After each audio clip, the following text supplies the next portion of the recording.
ಮೊದಲಿನ ಹಾಗೆ ನೀನಿಲ್ಲ, ತುಂಬ ಬದಲಾಗಿದೆಯಾ? ಹೌದು, ನನ್ನ ಭಾವನೆಗಳನ್ನು ನಿಯಂತ್ರಣದಲ್ಲಿ ಇಟ್ಕೊಂಡಿದ್ದೀನಿ. ನನ್ನನ್ನು ಯಾರು ಬಯಸ್ತಾರೆ, ಯಾರು ದ್ವೇಷ ಮಾಡ್ತಾರೆ, ಯಾರು ಇಗ್ನೋರ್ ಮಾಡ್ತಾರೆ ಅನ್ನೋದು ಅರ್ಥ ಆಗಿದೆ. ಜೀವನದಲ್ಲಿ ಒಂದಷ್ಟು ಬದಲಾವಣೆಗಳನ್ನು ಸಹ ಮಾಡಿಕೊಂಡು ನನ್ನ ಯೋಗ್ಯತೆ ತಿಳಿದು ಬದುಕ್ತಾ ಇದ್ದೀನಿ.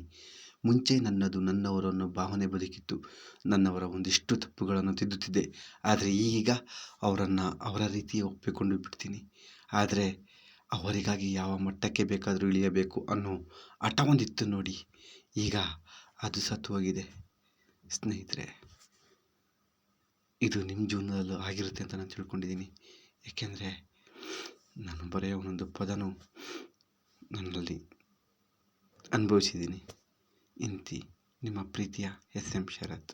ಈ ಪುಟ್ಟ ಕವನ ನಿಮಗಿಷ್ಟ ಆಗಿದರೆ ದಯವಿಟ್ಟು ಶೇರ್ ಮಾಡಿ, ಕಮೆಂಟ್ ಮಾಡಿ. I love you friends.